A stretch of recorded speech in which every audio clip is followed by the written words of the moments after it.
نحمده ونستعينه ونستغفره ونؤمن به ونتوكل عليه ونعوذ بالله من شرور أنفسنا ومن سيئات أعمالنا من يهده الله فلا مضل له ومن يضلل فلا هادي له وأشهد أن لا إله إلا الله وحده لا شريك له وأشهد أن محمدا عبده ورسوله أما بعد فإن خير الحديث كتاب الله وخير الهدي هدي محمد صلى الله عليه وسلم وشر الأمور محدثاتها وكل محدثة بدعة وكل بدعة ضلالة وكل ضلالة في النار فقد قال الله تعالى في كلامه المجيد وفرقانه الحميد فأعوذ بالله من الشيطان الرجيم بسم الله الرحمن الرحيم يا أيها الذين آمنوا اتقوا الله حق تقاته ولا تموتن إلا وأنتم مسلمون بسم الله الرحمن الرحيم يا أيها الناس اتقوا ربكم الذي خلقكم من نفس واحدة وخلق منها زوجها وبث منهما رجالا كثيرا ونساء واتقوا الله الذي تساءلون به والأرحام إن الله كان عليكم رقيبا يا أيها الذين آمنوا اتقوا الله وقولوا قولا سديدا يصلح لكم أعمالكم ويغفر لكم ذنوبكم ومن يطع الله ورسوله فقد فاز فوزا عظيما وقال الله تعالى إن الحسنات يذهبن السيئات وقال النبي صلى الله عليه وسلم كل بني آدم خطاء وخير الخطائين التوابون قال رب اشرح لي صدري ويسر لي أمري واحلل عقدة من لساني يفقه قولي ربي زدني علما اللهم ربي زدني علما اللهم ربي زدني علما حاضرین جمعہ مصلیان اکرام بزرگوں اور میرے نوجوان ساتھیوں پردہ نشین خواتین اسلام سب سے پہلے اس رب العالمین کی تعریف و توصیف بڑائی و کبریائی جو تمام کائنات کا خالق و مالک ہے جو غفار و غفور ہے جو رحمان نہایت رحم کرنے والا ہے۔ الحمدللہ۔ اس کے بعد بے شمار درود و سلام نازل ہو تمام انبیاء کرام علیہ الصلاۃ والسلام پر، بالخصوص ہمارے اور آپ کے پیارے نبی جناب احمد مصطفیٰ محمد مصطفیٰ صلی اللہ علیہ وسلم پر۔ اللہم آمین۔ اللہم صل علیہ، اللہم بارک علیہ وآلہ وصحبہ اجمعین۔ محترم سامعین و سامعات، میں نے آپ حضرت کے سامنے آج اس خطبہ مسنونہ کے بعد قرآن مجید کی ایک آیات کریمہ اور رسول اللہ صلی اللہ علیہ وسلم کی ایک حدیث پیش کی ہے۔ اس آیات کو سامنے رکھتے ہوئے اور اس حدیث کریمہ کو سامنے رکھتے ہوئے آپ حضرت کے سامنے کچھ باتیں رکھوں گا انشاءاللہ۔ میں سب سے پہلے آپ اللہ تبارک و تعالیٰ سے دعا کروں گا کہ اللہ تبارک و تعالیٰ مجھے قرآن اور صحیح احادیث پر بولنے اور ہم تمام کو سننے، سمجھنے اور اس پر عمل کرنے کی توفیق عطا فرمائے۔ اللہم آمین۔ محترم سامعین، جس موضوع پر میں نے آپ حضرت کے سامنے بات رکھوں گا وہ ہے بہترین خطاکار کون ہے، یعنی خطاکاروں میں، گناہ گاروں میں سب سے بہترین اللہ تبارک و تعالیٰ کے نزدیک کون ہے۔ محترم سامعین و سامعات، ہم میں سے ہر شخص، ہر انسان خطاکار ہے،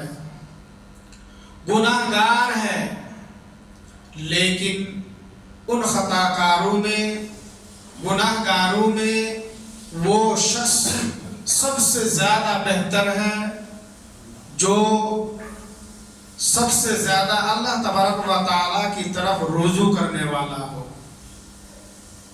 سب سے زیادہ اللہ تبارک و تعالیٰ کے ہاں توبہ و استغفار کرنے والا ہو، سب سے زیادہ اللہ تبارک و تعالیٰ کے ہاں معافی مانگنے والا ہو۔ محترم سامعین و سامعات، جیسا کہ میں نے اس سے پہلے آپ حضرت کے سامنے ابن ماجہ کی ایک حدیث پیش کی ہے۔ حدیث کے راوی حضرت انس رضی اللہ تعالی عنہ ہے، فرماتے ہیں کہ اللہ کے نبی صلی اللہ علیہ وسلم نے ارشاد فرمایا ہے، کل بنی آدم خطاء، آدم کے تمام اولاد، سارے اولاد خطاکار ہیں، گناہ گار ہیں۔ وَخَيْرُ الْخَطَّائِينَ التَّوَّابُونَ، اور ان گناہ گاروں میں، ان خطاکاروں میں سب سے بہتر وہ ہے جو توبہ کرنے والا ہے۔ محترم سامعین و سامعات، اس حدیث مبارکہ میں اللہ کے رسول صلی اللہ علیہ وسلم نے فرماتے ہیں کہ آدم علیہ السلام کے تمام اولاد، سارے کے سارے اولاد گناہ گار ہیں، خطاکار ہے، یعنی ہر شخص، تمام انسان گناہوں سے جڑے ہوئے ہیں، کوئی گناہ سے پاک نہیں ہے، بلکہ انسان ہی سے گناہ ہو سکتا ہے، انسان گناہ سے جڑے ہوئے ہیں، لیکن انسان گناہگار ہونے کی باوجود، انسان خطاکار ہونے کی باوجود بھی ان خطاکاروں میں، ان گناہگاروں میں سب سے بہتر وہ شخص ہے، سب سے بہتر وہ آدمی ہے، وہ انسان ہے جو گناہ کے بعد توبہ کرتا ہے، اللہ تبارک و تعالیٰ کی طرف رجوع ہو جاتے ہیں، اللہ تبارک و تعالیٰ کے دربار میں گناہوں سے استغفار کرتے ہیں، معافی مانگتے ہیں۔ محترم سامعین و سامعات، ایک گناہگار اور خطاکار انسان اپنے گناہوں سے توبہ اس وقت ہی کرتا ہے جب انہیں اس کا بوجھ احساس ہوتا ہے. اور مومن کا صفت یہی ہے، ایک مومن کا نشانی، ایک مومن کا شان یہی ہے کہ جب اس سے گناہ ہو جاتا ہے، جب وہ اللہ تبارک و تعالیٰ کے ہاں نافرمانی کر بیٹھتا ہے، تو وہ اللہ تبارک و تعالیٰ کو راضی کرنے کے لیے بےتاب ہو جاتا ہے، بے چین ہو جاتا ہے. وہ شخص اس وقت تک چین سے نہیں بیٹھتے ہیں، سکون سے نہیں بیٹھتے ہیں. اس وقت تک وہ بے قرار ہو کر رہتا ہے جب تک وہ اللہ تبارک و تعالیٰ سے اپنی گناہوں کی معافی نہ کرا لیتا ہے، جب تک وہ اللہ سبحانہ و تعالیٰ کو راضی نہ کر لیتا ہے. یعنی جب وہ گناہ کر بیٹھتا ہے اور اس کے اندر اس گناہ کے بارے میں خوف پیدا ہو جاتا ہے، جب وہ یہ محسوس کر لیتا ہے کہ اس کا انجام کیا ہے، اور وہ اللہ تبارک و تعالیٰ کی ناراضگی سے بچنے کے لیے، اللہ تبارک و تعالیٰ کے عذاب سے بچنے کے لیے فوراً اللہ تبارک و تعالیٰ کے دربار میں توبہ کرتا ہے، اپنے گناہوں سے استغفار کرتا ہے، اللہ تبارک و تعالیٰ سے معافی مانگ لیتا ہے. یہ ہے مومنوں کی نشانی، یہ ہے ایک مومن کی صفت، یہ ایک مومن کی پہچان. محترم سامعین و سامعات، معلوم کیا ہوا کہ ایک مومن جب اس سے گناہ ہو جاتا ہے، جب وہ کوئی برائیاں کر لیتا ہے، کوئی نافرمانی کر بیٹھتا ہے، تو وہ فوری طور پر اللہ تبارک و تعالیٰ کے دربار میں توبہ کر لیتا ہے، اپنے گناہوں سے استغفار کرتا ہے، معافی مانگ لیتا ہے. محترم سامعین و سامعات، آج ہماری حالت کیا ہے؟ آج مسلمانوں کی حالت یہ ہے کہ مسلمان گناہ پر گناہ کرتے جا رہا ہے، گناہ کے بعد گناہ کرتے ہیں، لیکن کبھی احساس نہیں ہوتے کہ ہم نے گناہ کر رہے ہیں. کبھی اللہ تبارک و تعالیٰ کے دربار میں توبہ بھی نہیں کرتے ہیں، کبھی سوچتے بھی نہیں ہیں. مسلمان بے خوف ہو کر گناہ کر رہا ہے، بے فکر ہو کر گناہ کرتے جا رہا ہے. بڑے سے بڑے گناہ مسلمان کرتا ہے. آج مسلمان شرک جیسا گناہ کر رہے ہیں، اللہ تبارک و تعالیٰ کے علاوہ کسی اور کو پکارتا ہے. آج کے مسلمان اللہ تبارک و تعالیٰ کے ساتھ کسی اور کو شریک ٹھہرا رہا ہے. آج کے مسلمان اللہ تبارک و تعالیٰ کے سوا کسی اور کے سامنے اپنے آپ کو جھکا رہا ہے، کسی اور کے سامنے سجدہ کر رہا ہے. آج کے مسلمان اللہ تبارک و تعالیٰ کو چھوڑ کر کسی اور کو مشکل کشا سمجھتا ہے، کسی اور کو حضرت روا سمجھتا ہے، کسی اور کو مدد کے لیے پکارتا ہے. آج کے مسلمان شرک جیسے بڑے سے بڑا گناہ کر کے بھی گھوم رہا ہے، پھر رہا ہے بے فکر. مسلمان سوچتا بھی نہیں ہے کہ ہم سے گناہ ہو رہا ہے کہ ہم توبہ کریں. آج کے مسلمان بدعات جیسے خرافات میں مبتلا ہے، بدعات کر رہا ہے. مسلمان دین میں نہ جانے کتنے نئے کام ایجاد کر کے اسے نیک عمل سمجھ کر عمل کر رہے ہیں، لیکن مسلمان کبھی توبہ نہیں کرتے ہیں. محترم سامعین و سامعات، یہ اس کے علاوہ شرک اور بدعت کے علاوہ آج مسلمانوں میں کتنے گناہ موجود ہیں. مسلمان کتنے سارے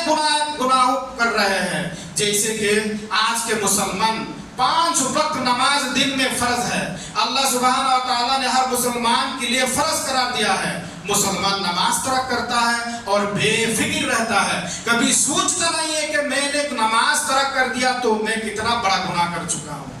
کبھی اس کے بارے میں سوچا بھی نہیں، توبہ نہیں کرتا ہے. حالانکہ ایمان لانے کے بعد اسلام کا دوسرا رکن نماز ہے، اسلام کے سب سے اہم عبادت نماز ہے. اور اس نماز کو مسلمان کوتاہی کرتے ہوئے، اس نماز کو مسلمان سستی کرتے ہوئے ترک کرتا ہے، اور کبھی سوچتا بھی نہیں ہے، کبھی اس کے بارے میں فکر بھی نہیں کرتے ہیں کہ ہم نے کتنے نماز ترک کر چکا ہے. اسی طرح سے آج کے مسلمان فرض روزے کو ترک کر دیتا ہے، استطاعت ہونے کے باوجود بھی فرض زکوٰۃ ادا نہیں کر رہے ہیں. آج کے مسلمان طاقت رکھنے کے باوجود بھی فرض حج کو ترک کر دیتا ہے. مسلمان کبھی سوچا ہم نے کیا کر رہا ہے؟ اس کے علاوہ مسلمان آج جو ہے اور ساری گناہوں میں مبتلا ہے، اور اس گناہوں کو معمولی سمجھ کر بیٹھا ہے. مسلمان اس کو گناہی تصور نہیں کرتا ہے. مسلمان آج جو ہے ماں باپ کی، والدین کے ساتھ بدسلوکی کر رہا ہے، رشتہ داروں کے ساتھ بدسلوکی کر رہا ہے، رشتہ داروں کے حق ادا نہیں کر رہا ہے. اسی طرح سے مسلمان غیبت میں مبتلا ہے، چغل خوری میں مبتلا ہے،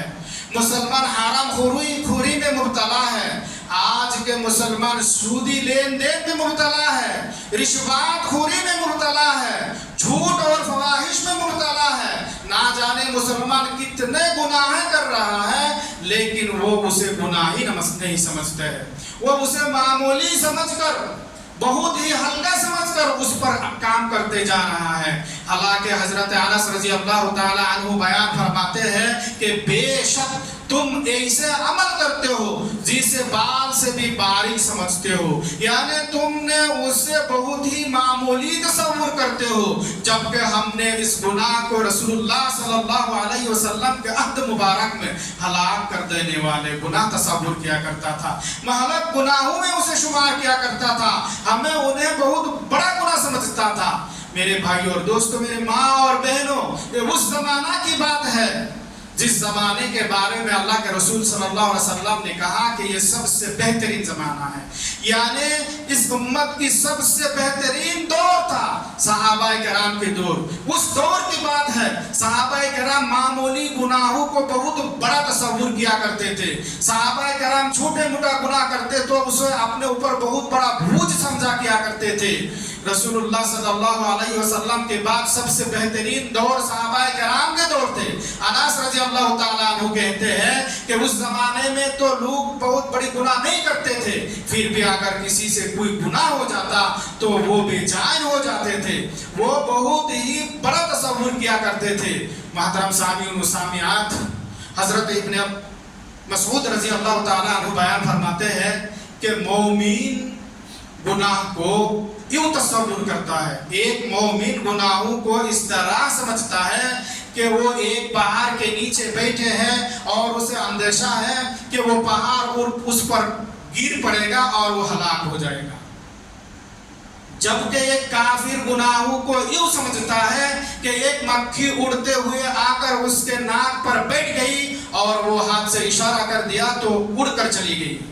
محترم سامعین و سامعات، اس حدیث مبارکہ میں حضرت عبداللہ ابن مسعود رضی اللہ تعالیٰ عنہ فرماتے ہیں کہ رسول اللہ صلی اللہ علیہ وسلم فرماتے ہیں کہ ایک مومن بندہ گناہوں کو یوں سمجھتا ہے کہ وہ پہاڑ کے نیچے بیٹھے ہیں اور وہ پہاڑ گر کر اس کے اوپر گر جائے گا اور وہ تباہ و برباد ہو جائے گا، ہلاک ہو جائے گا، یعنی وہ ڈرتا ہے۔ ایک گناہ کو پہاڑ کے برابر بوجھ سمجھتے تھے صحابہ کرام، ایک مومن ایک گناہ کو پہاڑ کے برابر سمجھتا ہے کہ مجھ پر کتنا بھاری بوجھ آ گیا، میں نے گناہ کر بیٹھا ہوں، مجھے اللہ تبارک و تعالیٰ کے ہاں توبہ کرنا ہے۔ یعنی مومن کی صفت یہ ہے کہ وہ گناہ سے ہمیشہ ڈرتے رہتے ہیں، اور ایک کافر گناہ کو یوں سمجھتا ہے کہ ایک مکھی اڑ کر آ کے اس کے ناک پر بیٹھ گئی، وہ ہاتھ سے اشارہ کر دیا اڑ کر چلی گئی، یعنی وہ گناہ کو گناہ ہی نہیں سمجھتا ہے، وہ گناہ کو بہت معمولی سمجھتے وہ گناہ کرتا ہے۔ یہ ہے کافروں کی بات، یہ کافر بدبخت بد نصیب گناہگار نافرمان بندوں کا کام ہے۔ میرے بھائی اور دوستو، آج ہم کتنا گناہ کرتے ہیں، کتنا نافرمانیاں کر کے بیٹھے ہیں، لیکن کبھی سوچتے نہیں کہ مجھ سے گناہ ہو چکا ہے، میں نافرمانی کر بیٹھا ہوں، مجھے اللہ تبارک و تعالیٰ کے ہاں توبہ کرنا ہے، اللہ تبارک و تعالیٰ کے ہاں استغفار کرنا ہے، معافی مانگنا ہے۔ محترم سامعین و سامعات، میں آپ حضرات کے سامنے اللہ کے رسول صلی اللہ علیہ وسلم کے عہد مبارکہ کے کچھ باتیں سناؤں گا۔ جیسا کہ اللہ کے رسول صلی اللہ علیہ وسلم کے عہد مبارک میں اگر کسی شخص کو یا کوئی صحابہ کرام کچھ گناہ کر بیٹھتے، ایک نافرمانی کر بیٹھتے، تو وہ لوگ کتنا بےتاب ہو کر گھومتے، کتنا بے چین رہتے، جب تک اپنے گناہوں سے اللہ تبارک و تعالیٰ کے ہاں توبہ نہ کرتے، اپنے آپ کو رسول اللہ صلی اللہ علیہ وسلم کے ہاں پیش نہ کر دیتے، تب تک وہ شخص چین سے نہیں بیٹھتے تھے۔ جیسا کہ حضرت انس رضی اللہ تعالیٰ عنہ سے روایت ہے، حضرت انس رضی اللہ تعالیٰ عنہ کہتے ہیں کہ ایک عورت رسول اللہ صلی اللہ علیہ وسلم کی خدمت میں حاضر ہوتے ہیں جو جنا کی وجہ سے حاملہ تھی۔ اللہ کے رسول صلی اللہ علیہ وسلم کے دربار میں حاضر ہو کر کے کہتے ہیں کہ اللہ کے رسول صلی اللہ علیہ وسلم، میں نے اللہ تبارک و تعالیٰ کے حد کو پامال کر دیا، لہٰذا آپ مجھ پر حد جاری کیجئے، حد قائم کیجئے، مجھے پاک کیجئے۔ اللہ کے رسول صلی اللہ علیہ وسلم اس عورت کے سرپرست کو بلاتے ہیں، اس کے گھر والوں کو بلاتے ہیں، اور بلا کر اللہ کے رسول صلی اللہ علیہ وسلم فرماتے ہیں کہ اسے لے جاؤ اور اس کے ساتھ اچھا سلوک کیا کرو، اور جب وہ بچہ جنم دے تو اسے میرے پاس لے آؤ۔ یہاں تک کہ اس کے گھر والے اسے لے گئے۔ اللہ کے رسول صلی اللہ علیہ وسلم نے جیسا ارشاد فرمایا اسی طرح سے کیے۔ اس کے بعد بچہ جنم دینے کے بعد اسے دوبارہ رسول اللہ صلی اللہ علیہ وسلم کی خدمت میں حاضر کیے۔ اللہ کے رسول صلی اللہ علیہ وسلم اس عورت پر رجم کا حکم دے دیا۔ صحابہ کرام اللہ کے رسول صلی اللہ علیہ وسلم کے حکم کے مطابق اسے رجم کر دیا۔ رجم کرنے کے بعد اللہ کے نبی صلی اللہ علیہ وسلم نے اس عورت کی نماز جنازہ پڑھائی۔ نماز جنازہ پڑھانے کے بعد حضرت عمر بن الخطاب رضی اللہ تعالی عنہ کہتے ہیں کہ اللہ کے رسول صلی اللہ علیہ وسلم آپ اس عورت کی نماز جنازہ پڑھائی، حالانکہ یہ تو بدکار تھی، اس نے تو زنا کی ارتکاب کیا۔ اللہ کے رسول صلی اللہ علیہ وسلم فرماتے ہیں کہ اے عمر بن الخطاب رضی اللہ تعالیٰ، اس عورت سے سچی توبہ کیا ہو سکتی ہے؟ اس نے جو توبہ کی ہے، اگر اس توبہ کو مدینہ کے 70 افراد میں تقسیم کر دیا جائے تو وہ 70 افراد کے لیے کافی ہو جائے گا۔ یعنی اس عورت نے گناہ کرنے کے بعد اللہ تبارک و تعالیٰ کے دربار میں نہایت سچی توبہ کی ہے، اور اللہ سبحانہ و تعالیٰ نے اس کی توبہ کو قبول فرمایا ہے، اسے معاف کر دیا ہے۔ اگر اس توبہ کو 70 گناہگار افراد میں، 70 گناہگار اشخاص میں بانٹ دیا جائے، تقسیم کر دیا جائے تو اس 70 افراد کے لیے کافی ہو جائے گا۔ محترم سامعین و سامعات، اس حدیث مبارکہ سے، اس واقعہ سے ہمیں اور آپ کو کیا معلوم ہوا؟ اس زمانے میں صحابہ کرام چاہے مرد ہو چاہے عورت ہو، اگر ان سے کوئی گناہ سرزد ہو جاتا تو وہ بےتاب ہو کر کے اللہ تبارک و تعالیٰ کے دربار میں فوراً توبہ کرتا، یہاں تک کہ اپنے آپ کو رسول اللہ صلی اللہ علیہ وسلم کے دربار میں پیش کر دیتے اور اللہ کے رضامندی کے لیے اپنے آپ کو قربان کر دیتے۔ آج ہم کتنا گناہ کر رہے ہیں، ہم کبھی احساس کیے؟ اسی طرح سے مسلم کی ایک دوسری روایت ہے، حدیث کے راوی حضرت بریدہ رضی اللہ تعالیٰ عنہ ہے، فرماتے ہیں کہ حضرت ماعز ابن المالک رضی اللہ تعالیٰ عنہ رسول اللہ صلی اللہ علیہ وسلم کی خدمت میں حاضر ہوتے ہیں اور کہتے ہیں کہ اللہ کے رسول صلی اللہ علیہ وسلم آپ مجھے پاک کر دیجیے۔ اللہ کے رسول صلی اللہ علیہ وسلم جواب میں کہتے ہیں کہ تم پر افسوس ہو، جاؤ اللہ تبارک و تعالیٰ سے معافی مانگ لو، توبہ کر لو۔ وہ شخص چلے جاتے ہیں، تھوڑی دور جانے کے بعد پھر واپس آتے ہیں، ان کو قرار نہیں ملتے، سکون نہیں حاصل ہو رہے ہیں، انہوں نے گناہ کر بیٹھے ہیں نا، وہ بے چین ہے، بے تاب ہے، کب اللہ کے دربار میں اس سے معافی ہوگی۔ پھر دوبارہ اللہ کے نبی صلی اللہ علیہ وسلم کی خدمت میں حاضر ہوتے ہیں، وہی بات کہتے ہیں کہ اللہ کے رسول صلی اللہ علیہ وسلم آپ مجھے پاک کر دیجئے۔ اللہ کے رسول صلی اللہ علیہ وسلم دوسرے مرتبہ بھی وہی بات کہتے ہیں کہ تم پر افسوس ہو، جاؤ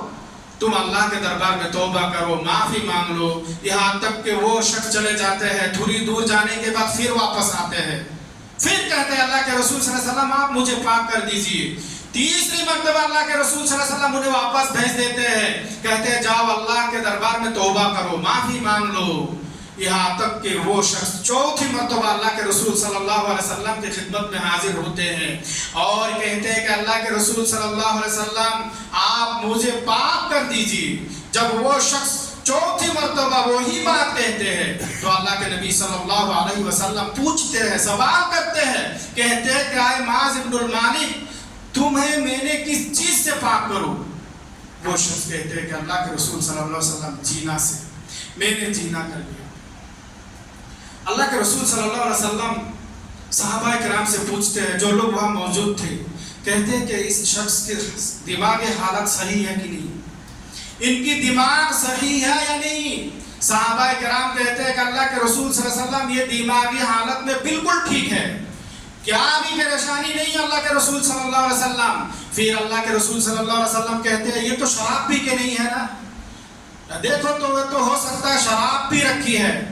تب ایک آدمی یعنی ایک صحابی اس کے نزدیک چلے جاتے ہیں، قریب ہو کر کے اس کے منہ پر جا کے سونگتے ہیں اور کہتے ہیں اللہ کے نبی صلی اللہ علیہ وسلم یہ تو شراب نہیں پی کے ہے، ان کے منہ سے شراب کی بو نہیں آ رہی ہے۔ اللہ کے رسول صلی اللہ علیہ وسلم انہیں قریب بلاتے ہیں اور کہتے ہیں کہ معاذ کیا تم حقیقت میں واقعاتاً تم نے زنا کی؟ تو وہ شخص کہتے ہیں جی ہاں اللہ کے رسول صلی اللہ علیہ وسلم میں نے بہت بڑا گناہ کر لیا، میں نے زنا کر لیا۔ تو اللہ کے رسول صلی اللہ علیہ وسلم نے اس شخص پر بھی رجم کا حکم جاری کر دیتا ہے، یہاں تک کہ صحابہ کرام اللہ کے رسول صلی اللہ علیہ وسلم کے حکم کے مطابق انہیں رجم کر دیتا ہے۔ جب انہیں رجم کر دیتے ہیں، رجم کے بعد صحابہ کرام میں تدفین کے بعد دو گروہ ہو جاتے ہیں۔ ایک گروہ کہتے ہیں کہ معاذ بن مالک اپنے آپ کو ہلاک کر دیا ہے، وہ گناہ کر بیٹھا ہے اور قبر میں اس کے گناہ اسے گھیر لیا ہے۔ دوسرے گروہ کہتے ہیں کہ معاذ نے جو سچی توبہ کی ہے اس سے بڑھ کر کوئی توبہ نہیں ہو سکتی ہے، وہ بہت ہی بہترین اور سچی توبہ اللہ تبارک و تعالیٰ کے دربار میں کی ہے، یہاں تک کہ وہ رسول اللہ صلی اللہ علیہ وسلم کے خدمت میں حاضر ہو کر اللہ کے رسول صلی اللہ علیہ وسلم کے ہاتھ میں ہاتھ رکھ کر کے فرمایا کہ اللہ کے رسول صلی اللہ علیہ وسلم میں نے گناہ کیا، مجھے پتھر مار مار کر قتل کر دیجئے، اپنے آپ کو قربان کر دیا۔ اس طرح سے 3 دن 4 دن چلا جاتا ہے۔ اس کے بعد اللہ کے رسول صلی اللہ علیہ وسلم صحابہ کرام کے درمیان تشریف لے آتے ہیں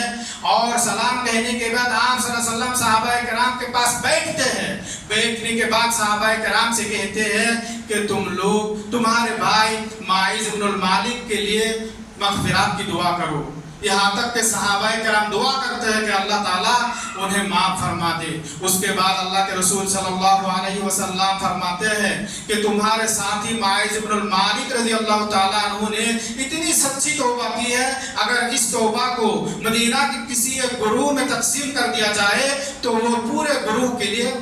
کافی ہو جائے گا۔ محترم سامعین و سامعات، ذرا غور کیجیے اس حدیث مبارکہ میں بھی حضرت معاذ بن المالک رضی اللہ تعالیٰ عنہ گناہ کرنے کے بعد جب انہیں احساس ہو گیا کہ میں نے گناہ کیا، نافرمانی کر لیا، اگر اللہ تبارک و تعالیٰ مجھ پر ناراض ہو جائے گا تو یہ دنیا کیا ہے، مجھے آخرات میں نجات نہیں ملے گی، جس کی وجہ سے انہوں نے دنیا کو ترجیح نہیں دی بلکہ آخرات کو ترجیح دیتے ہوئے، آخرات کے آرام و عیش کو چاہتے ہوئے آپ صلی اللہ علیہ وسلم کے خدمت میں اپنے آپ کو پیش کر دیا اور اپنے آپ کو اللہ کے راہ میں قربان کر دیا، اور اللہ سبحانہ و تعالیٰ نے ان کی توبہ کو قبول فرما لیا۔ اسی طرح سے اور ایک حدیث ہے، خطبہ کا وقت ختم ہو چکا، میں مختصر کر کے ختم کروں گا انشاءاللہ۔ حضرت بریدہ رضی اللہ تعالیٰ عنہ بیان فرماتا ہے، صحیح مسلم کی حدیث ہے، فرماتے ہیں اس کے بعد اور ایک عورت آتی ہے، آنے کے بعد اللہ کے رسول صلی اللہ علیہ وسلم کی خدمت میں عرض کرتی ہے کہ اللہ کے رسول صلی اللہ علیہ وسلم مجھے پاک کر دیجیے، یعنی وہ عورت بھی گناہ کر چکی ہے، عورت کہتی ہے کہ اللہ کے رسول صلی اللہ علیہ وسلم آپ مجھے پاک کر دیجیے، اللہ کے رسول صلی اللہ علیہ وسلم کہتے ہیں جاؤ اللہ کے دربار میں معافی مانگ لو، توبہ کر لو۔ عورت کہتی ہے کہ اللہ کے رسول صلی اللہ علیہ وسلم لگتا ہے آپ مجھے بھی معاذ بن مالک رضی اللہ تعالیٰ عنہ کی طرح واپس کرنا چاہتے ہیں۔ اللہ کے رسول صلی اللہ علیہ وسلم کہتے ہیں تمہیں اس شخص کے کیا رابطہ ہے، اس سے کیا جان پہچان ہے، تم انہیں کیسے جانتے ہو، اس سے کیا تعلق ہے؟ وہ عورت کہتی ہے کہ اللہ کے رسول صلی اللہ علیہ وسلم میں تو اسی سے حاملہ ہو چکی ہوں، یعنی میں نے انہی سے زنا کی ہے۔ اللہ کے رسول صلی اللہ علیہ وسلم کہتے ہیں ابھی نہیں، تم جاؤ، یہاں تک کہ ایک انصاری صحابہ کو ذمہ داری دے دیتے ہیں کہ اس کی کفالت کرو، اس کی دیکھ بھالی کرو، جب وہ بچہ جنم دے اس کے بعد میرے پاس حاضر کرو۔ وہ عورت چلی جاتی ہے اور وہ انصاری صحابہ اس کی ذمہ داری نبھاتے ہیں، یہاں تک کہ وہ بچہ جنم دے دیتی ہے۔ وہ بچے کو گود میں لے کر کے اللہ کے رسول صلی اللہ علیہ وسلم کے دربار فوراً حاضر ہو جاتے ہیں، اے اللہ کے رسول صلی اللہ علیہ وسلم یہ دیکھیے بچہ جنم دے دی اور آپ مجھے پاک کیجیے۔ اللہ کے رسول صلی اللہ علیہ وسلم کہتے ہیں ابھی نہیں، تم چلی جاؤ، بچے کو دودھ پلاتے رہو یہاں تک کہ بچہ دودھ چھوڑ دے۔ کچھ عرصہ کے بعد وہ عورت اس بچے کو گود میں لے کر کے بچے کے ہاتھ میں روٹی کا ایک ٹکڑا دے کر کے رسول اللہ صلی اللہ علیہ وسلم کے دربار میں حاضر ہوتی ہے اور کہتے ہیں کہ اللہ کے رسول صلی اللہ علیہ وسلم بچہ دودھ چھوڑ دیا ہے، اب دیکھیے وہ بچہ روٹی کھانے کے قابل ہو گیا ہے، آپ مجھے پاک کیجیے۔ اللہ کے رسول صلی اللہ علیہ وسلم کسی صحابہ کو اس بچے کا ذمہ داری دے دیتے ہیں، دینے کے بعد حکم فرماتا ہے کہ اس عورت کو رجم کر دو۔ آپ صلی اللہ علیہ وسلم بھی اس عورت کے بارے میں بھی